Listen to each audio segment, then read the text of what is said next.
Buah, me tocó a mí. ¿Cómo levanto esto yo, En principio, debo decir que este lugar que me honra estar aquí con estas dos compañerazas, debía estar ocupado por otra persona.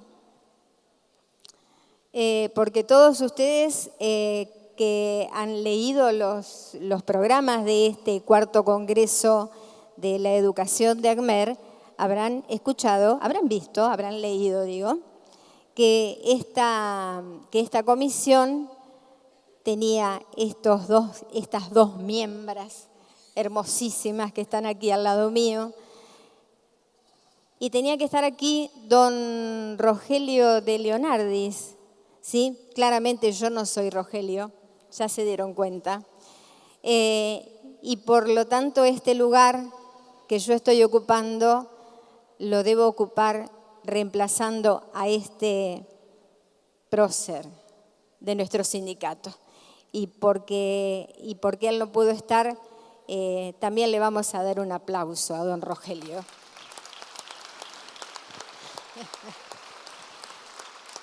No solamente el aplauso le vamos a hacer llegar, sino también el reconocimiento de que él seguramente hubiese querido estar acá, conociéndolo como uno lo conoce en todas las luchas en las que le ha puesto el cuerpo, y vaya si le ha puesto el cuerpo, él seguramente hubiese querido estar acá y bueno, no pudo. Así que me van a tener que soportar a mí un ratito. Bueno, lo mío tiene que ver con esto de los derechos humanos. Y esto de los derechos humanos es lo que a mí personalmente me ha ocupado la vida prácticamente desde que cumplí los 18. Y este hecho que hoy, por el que hoy estoy acá, es justamente porque yo puedo contarles muchas cosas y seguramente me voy a quedar corta porque aparte el tiempo del que disponemos es poquito y cada uno de nosotros ha dispuesto de este tiempo para escuchar y entonces no podemos menos que ocuparlo de una buena manera. Yo lo que puedo decirles a ustedes con el tema de los derechos humanos es que toda vez que este tema nos convoca y me convoca, yo ocupo ese espacio. No sé si bien o mal, yo trato de hacerlo desde el lugar que hace mucho tiempo correspondería a esos que hoy no están, a esos que hoy la compañera Susana dijo 30.000. ¿Qué importancia tiene de que sean 30.000? Así sean los que sean, nos faltan. Y no solamente nos faltan, sino nos hacen falta. A mí me viene haciendo falta desde aquellos 18 años en donde las ilusiones eran muchas y el orgullo de tener a ese hermano mayor que yo tenía y que un día se había ido finalizando el secundario, con apenas 17 años se había ido a estudiar a La Plata.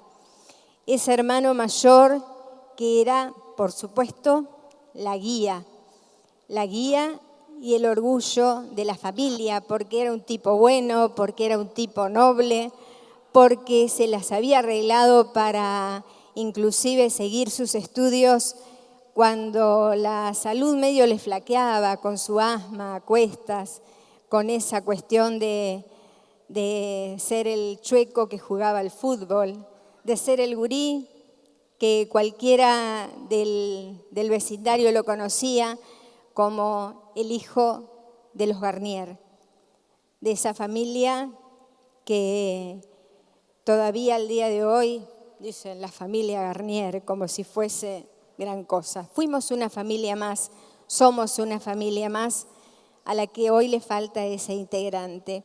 Y ese integrante de la familia, el Edgardo, el Roberto, lo decíamos nosotros, el Roby, el chueco para algunos, el pato para otros. Se fue a La Plata con sus sueños a cuestas de estudiar ingeniería electrónica y se encontró con la vida. Se encontró con una vida que seguramente en casa y en Concepción del Uruguay, de donde somos, de donde soy, donde vivo, no tenía. Y se encontró con eso que estaba allí en ebullición y él tampoco le sacó el cuerpo, al contrario, se lo puso al cuerpo. Y vaya si se lo puso, que no solamente estuvo allí tratando de hacer algo, porque ese algo habrán hecho, sí, hacían. ¿Y cómo se hacían? Hacían desde lo político, desde los centros de estudiantes, desde las villas a donde iban a trabajar con la gente. El otro día yo veía esa casa que ahí en Ensenada, donde vivieron, y realmente esa casa, si yo la comparo con la casa que teníamos nosotros y de donde él salió, era un galpón, era una casilla. Yo realmente digo, no lo valoré porque yo no sabía cuál era su historia, porque muchas veces esa historia la construyeron lejos de nosotros y hay parte de esa historia, mucha parte de esa historia, que nosotros no la vivimos y que la tienen otros. Menos mal que la tienen otros porque la guardaron, se guardaron y están cumpliendo con una función hermosa. Digo, ese Edgardo que se fue a estudiar a La Plata, se fue a estudiar y allí encontró la vida. Y no solamente la vida que estaba en ebullición, sino que él también estaba en ebullición, como todos los jóvenes, y se encontró con la Violeta.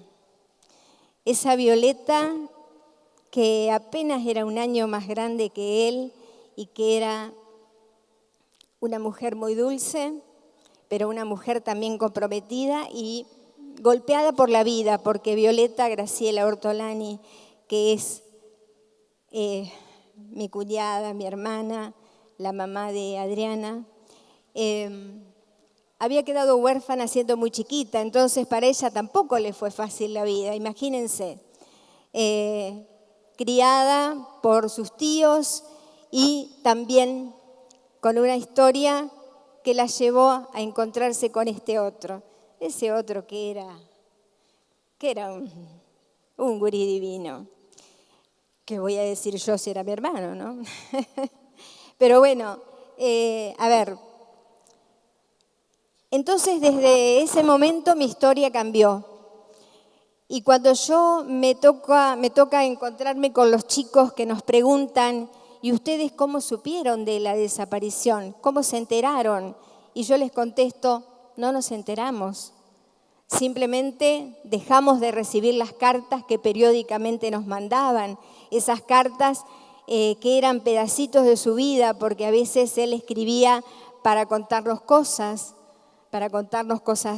grandes, hermosas, cotidianas y muy terribles.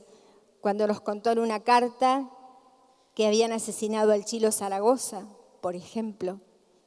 El Chilo, ese otro mártir de Concepción del Uruguay. Y por supuesto la historia de él también es una parte nuestra constitutiva.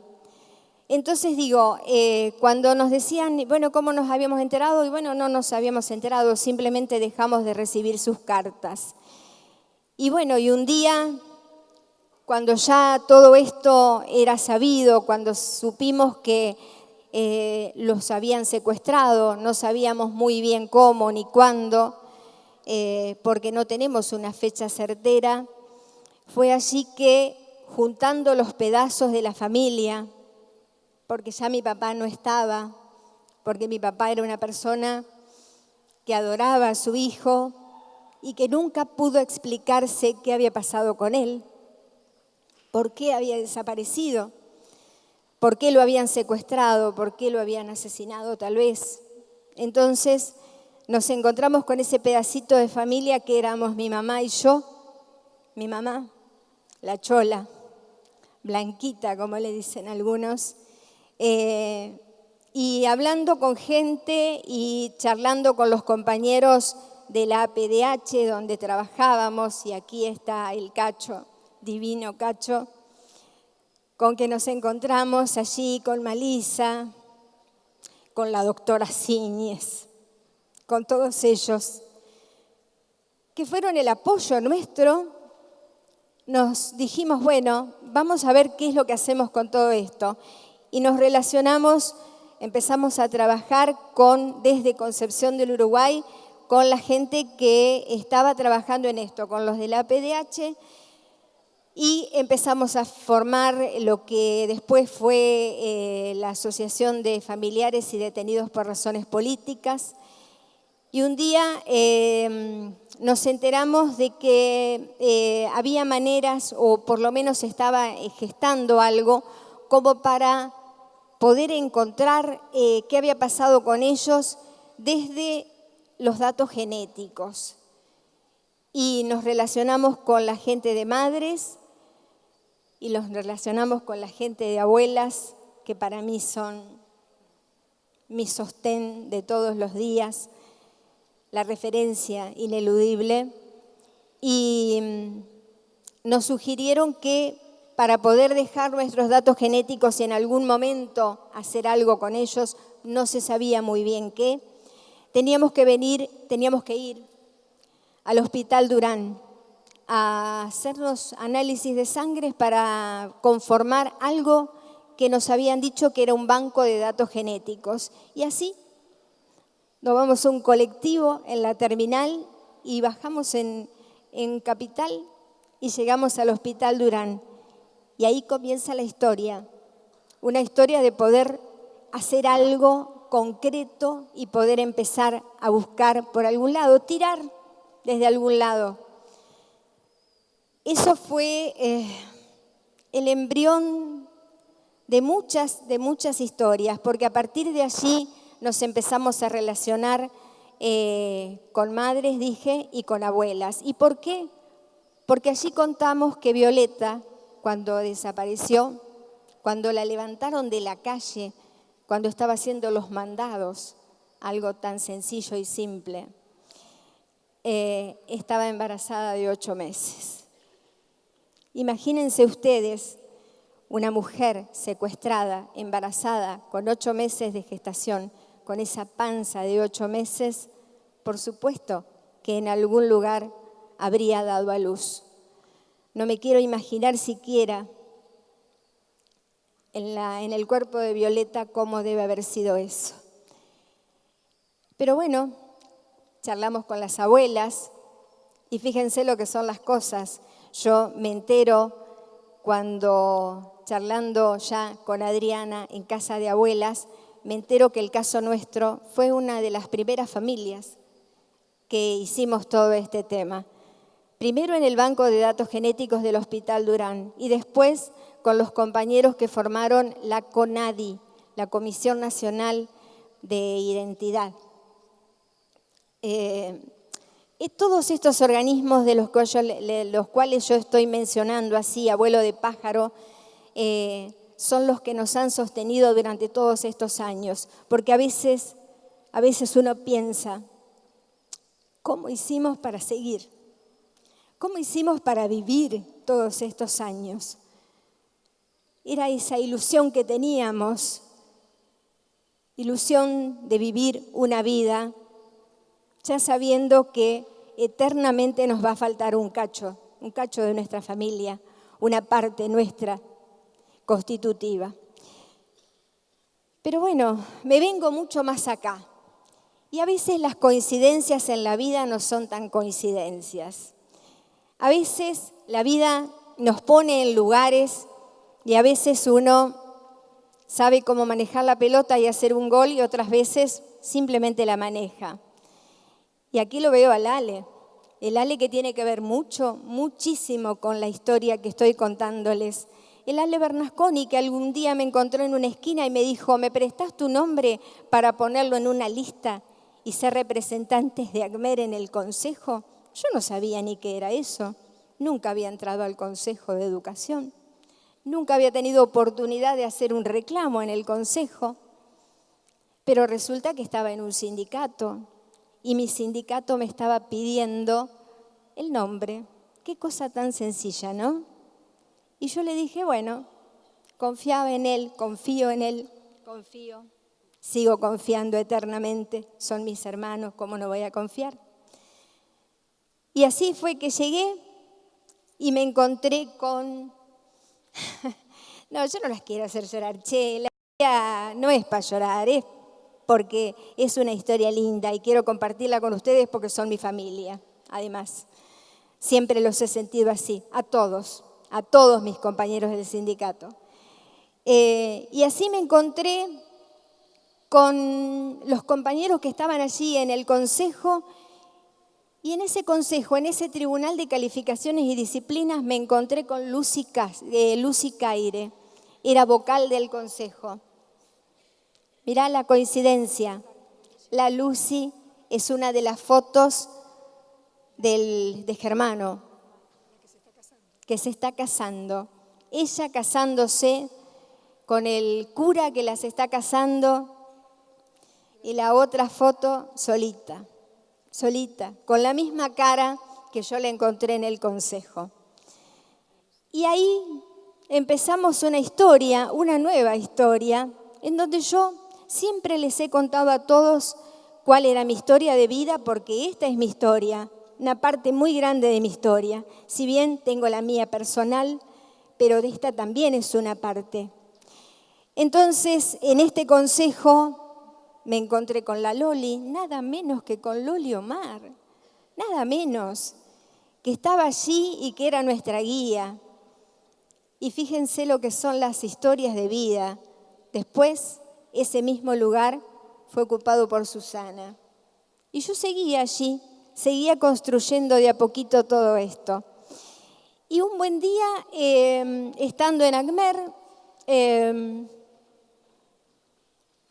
me mandan un mensaje diciéndome que me convocaban de La Plata, de la Universidad de La Plata, porque ¿saben qué estaban haciendo allí? Y que hicieron un montón de gente hermosísima. Reconstruyeron las historias con los legajos de aquellos docentes que habían dejado de estudiar. Los legajos de ellos decían que habían abandonado. Fíjense ustedes, así decían los legajos. Sin embargo, gente que está muy interesada en que esa memoria no se pierda y que las generaciones futuras tengan a dónde ir a buscar las referencias, reconstruyeron esos legajos, los sacaron de los archivos y por una ley les hicieron poner que esas personas, que esos estudiantes no habían abandonado, eran desaparecidos y por ese motivo no pudieron seguir sus estudios. ¿Y saben con quién me encontré allí? Allí me encontré con la compañera que en ese momento era secretaria de Derechos Humanos del ACMER, que dijo, ahí vamos, nos subimos a un auto y vamos con vos a La Plata. La Tommy estuvo allí conmigo. Fíjense esta primera línea que tengo aquí adelante, qué bárbaro. La Tommy estuvo ahí conmigo, por supuesto, Cachita también.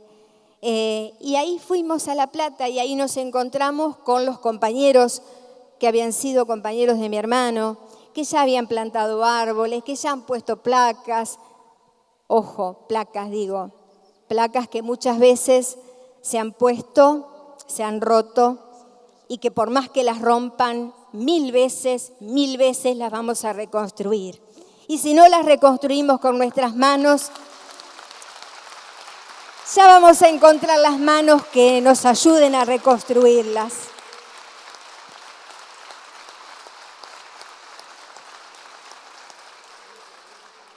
Digo, estuvimos ahí en La Plata y yo le estoy hablando de hace muy poquito de esto, pero la historia me tenía reservada una cuestión muchísimo más importante, no sé, más importante, pero seguramente mucho más Emocionante, seguro. Ahí empezó esta historia de hace poquito tiempo y fíjense lo que son las coincidencias, ¿no? Como siempre, como todos los días, un día lunes, un día 4 de diciembre de 2017, estábamos trabajando en el ACMER como siempre hacíamos, ¿sí?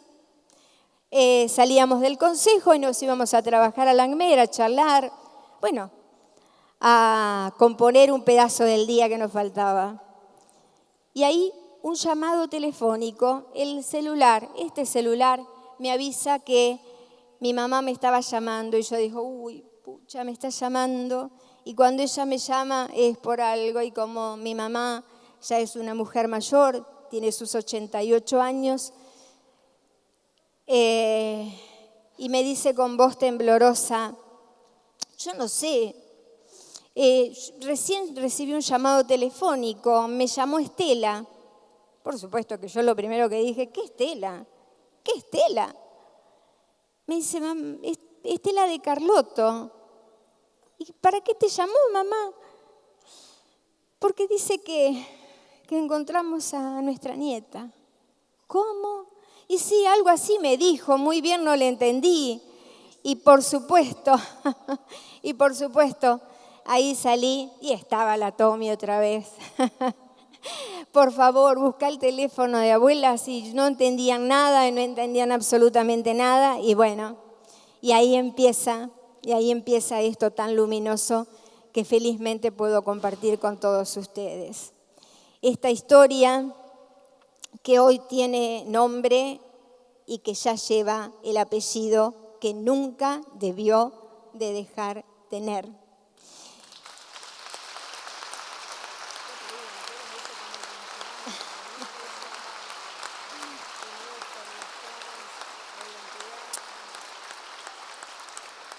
Ahí la historia nos estaba esperando en ese recodo del camino, porque ahí hay un recodo, una curva que yo ni les cuento, porque a partir de ahí empieza toda esta historia, conocida por todos ustedes, que felizmente es conocida por todos ustedes y por todos que yo me he sentido absolutamente abrazada, contenida. Y allí fue aquello que todos vieron por televisión cuando Adriana, entre otras cosas, dijo, pensar que yo creí que había sido abandonada, pensé que había sido no querida, pensé que había sido, no sé, producto de una violación.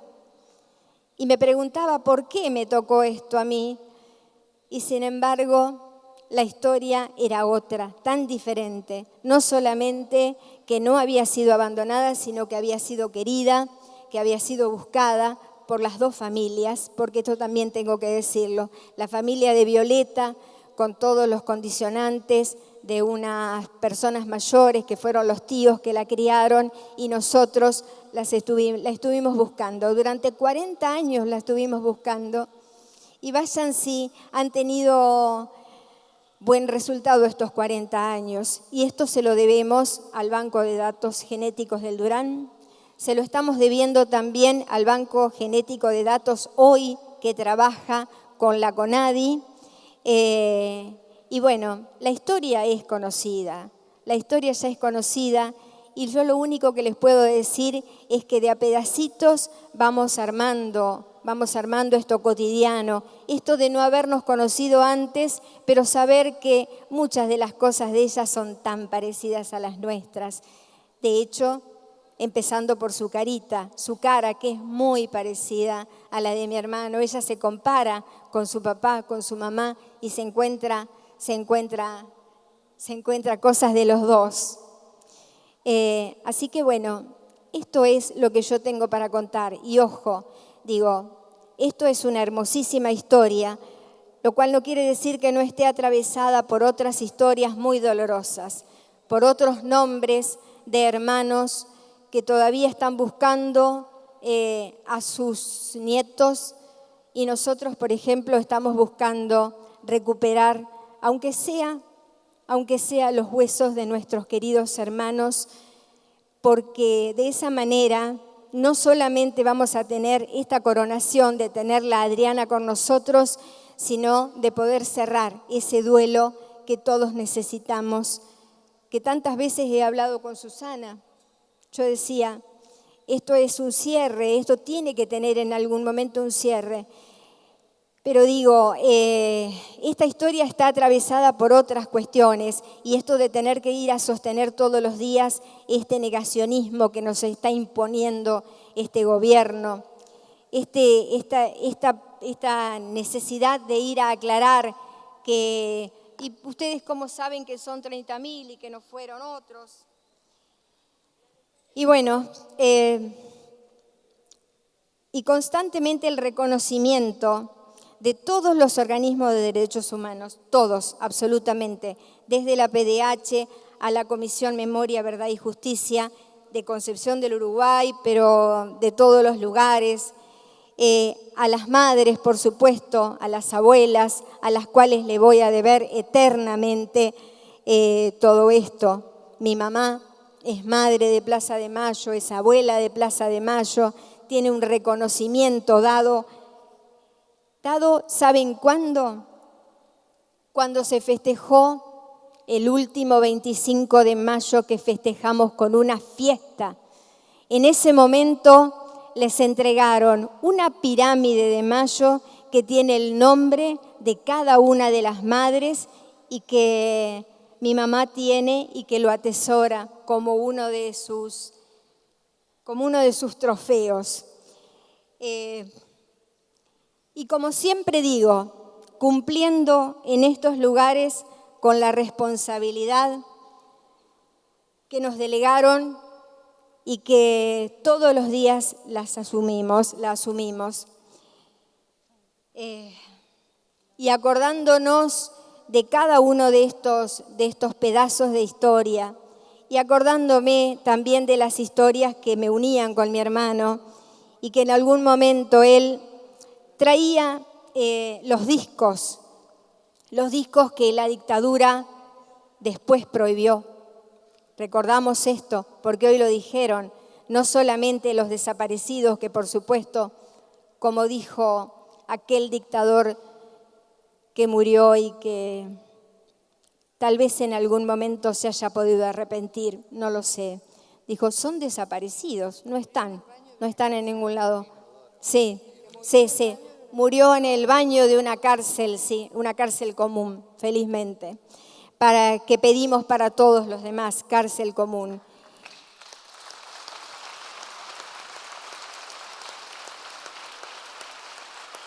Y mi reconocimiento, por supuesto, a los compañeros que nunca conocí y no voy a conocer, pero que saben que son nuestros hermanos porque nos ha unido el dolor.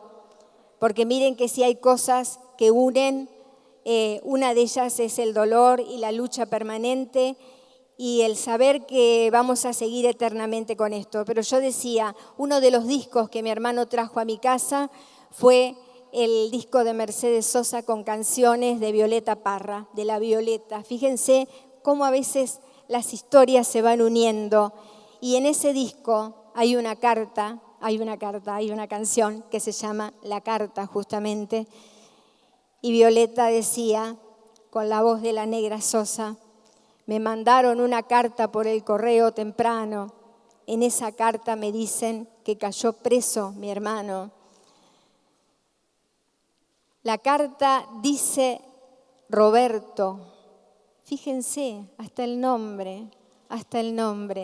Y ese disco está en mi casa y el otro día yo se lo mostraba a Adriana. Fíjense cómo esta historia que yo estoy contando hasta aquí tiene un final feliz y qué suerte que pueda compartirlo con todos ustedes. Y no sé si el compañero que está manejando aquí la computadora tendrá posibilidad de hacernos un cierre más lindo digo, como para que todos sepan, más lindo. ¿Ustedes lo van a mirar? Vamos abajo y vemos si lo podemos ver desde abajo todos. Gracias a mi sindicato, gracias a mi ACMER, al ACMER de todos y vamos adelante.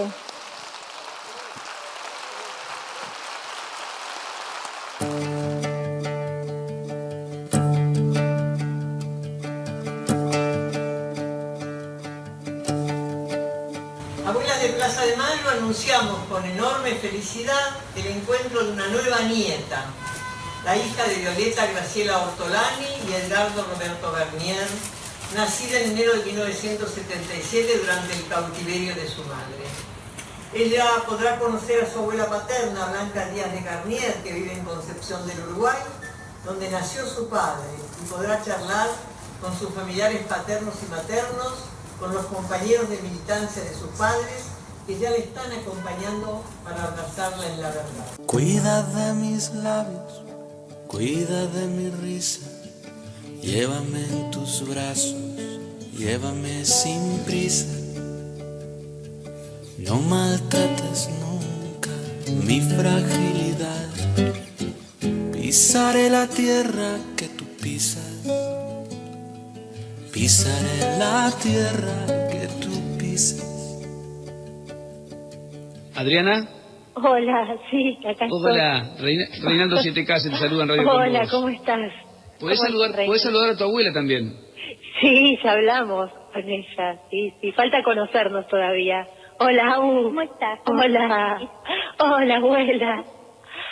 ¿Cómo te sentís en estos momentos? Oh, sí, tengo una abuela, imagínate, con 40 años. Yo ya pensé ¿qué voy a hacer? No, nunca se me cruzó la posibilidad Bueno. de volver a decir abuela. Sí, la verdad que palabra maravillosa, ¿no? En realidad. Maravillosa y maravilloso es Llegar a este lo que me caso. está pasando. Sí. Cuida de mis manos, cuida de mis dedos, dame la caricia que descansa en ellos. No maltrates nunca mi fragilidad, yo seré la imagen de tu espejo, yo seré la imagen de tu espejo. El momento que me encontré con mi nieta, felizmente, fue grandioso porque ella dice, yo estoy contenta de conocerte, pero a mí me parece raro que yo a mis 40 años, que realmente los tiene, encontrar la abuela. Pues ella pensó que no, que ella no me iba a conocer, que ya no estaba en tiempo yo, ¿no? Pero bueno, eso es lo que pasó. El momento fue una cosa muy sencilla, muy esperada, y quizás por eso, así tomada en esa forma. Que no te emocionaste, no, porque se cuenta que yo la esperaba y fue el momento. Cuida de mis sueños, cuida de mi vida, cuida a quien te quiere, cuida a quien te cuida, no maltrates nunca mi fragilidad, yo seré el abrazo que te alivia, yo seré el abrazo que te alivia. Violeta, la mamá, nació en la ciudad de Buenos Aires el 11 de octubre de 1953. A los 3 años su mamá murió y la crió una tía en Bolívar. Era muy buena compañera, sensible, alegre, le gustaba mucho la matemática y le apasionaba la investigación espacial. También le gustaba el fútbol. Era católica practicante, no era de salir ni ir a bailar. Era charlatana y vivaz. Se fue a estudiar a La Plata Ingeniería Química y obtuvo una beca. También trabajaba como mucama en el Hospital de Niños de La Plata. Comenzó su militancia política en la facultad donde conoció a Edgardo. Yo una vez que me enteré no era hija biológica de mis padres, eso me enteré un sábado y preguntando, me dijeron, una vez fallecidos mis viejos. Y el lunes siguiente ya estaba acá, me había presentado porque quería saber si era hija de desaparecidos. Más que nada por la fecha de mi nacimiento, ¿no? En plena dictadura.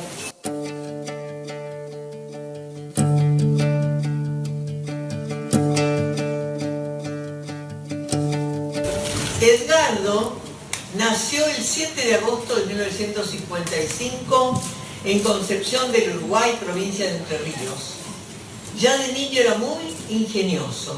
Desarmó y volvió a armar su primera bicicleta. Fue a la escuela número 1 de Nicolás Avellaneda y era un excelente alumno. Leía historietas y prefería las materias humanísticas.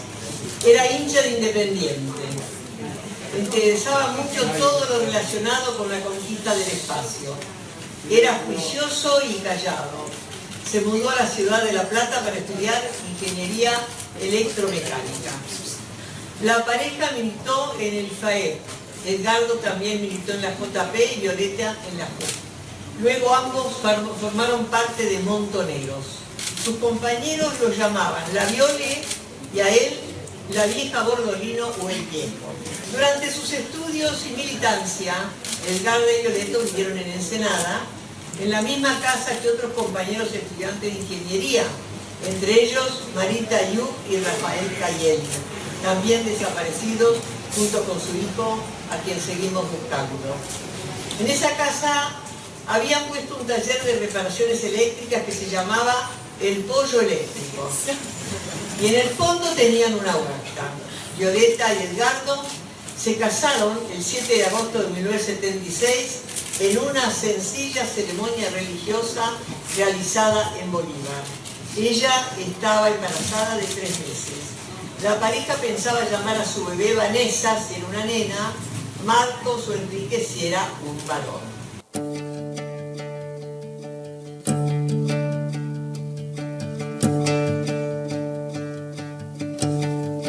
Termina el silencio, termina una parte del dolor y todo esto es muy sanador y seguro lo que tengo segurísimo que comienza la vida, comienza la vida porque a ella le tenemos que contar los 40 años que ella no conoció su historia y ella va a tener que contar a nosotros los 40 años que no sabemos nada de ella, que no sabemos nada prácticamente de ella, que lo único que sabemos fue que ella cuando se enteró y supo que los datos genéticos confirmaban que era de nuestra familia, nos quiso conocer y bueno, por eso comienza todo ahora, comienza una reconstrucción que nos va a llevar mucho tiempo, pero que va a ser una reconstrucción feliz, sanadora y cargándonos las pilas para seguir adelante, porque si esto tenemos en claro de todo esto, es que nosotros ahora debemos redoblar los esfuerzos para que aparezcan más, para que aparezcan otros meses. Cuida de mis ojos, cuida de mi cara, abre los caminos, dame las palabras.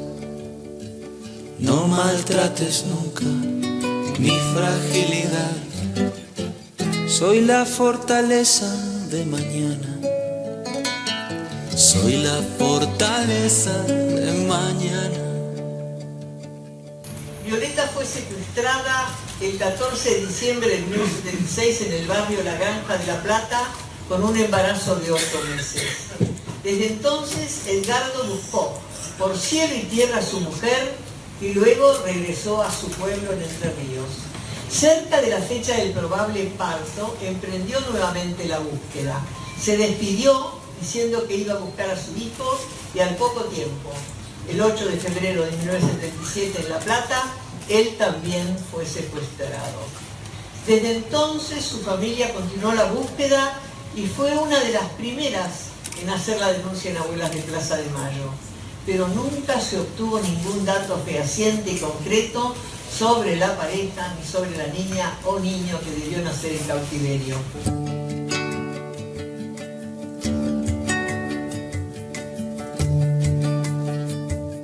Qué importante es estar acá con todos ustedes y poder reconocer la tarea de estas abuelas, que pese a todo siguieron y van a seguir.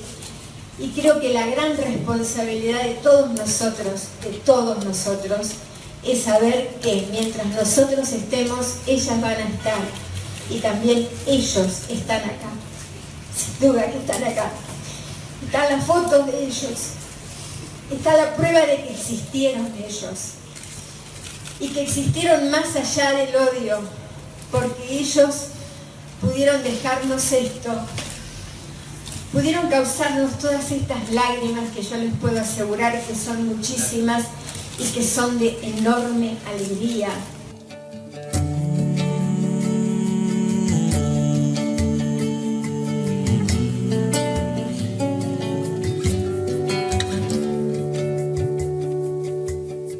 Estos encuentros nos llenan de esperanza y nos dan fuerza para redoblar la búsqueda. Este caso vuelve a demostrar la importancia de que quienes tienen algún dato sobre un posible hijo de desaparecidos hablen con él o con ella y nos acerquen esa información. Lejos de causarles un daño, los ayudarán a vivir en la libertad que solo ofrece la verdad.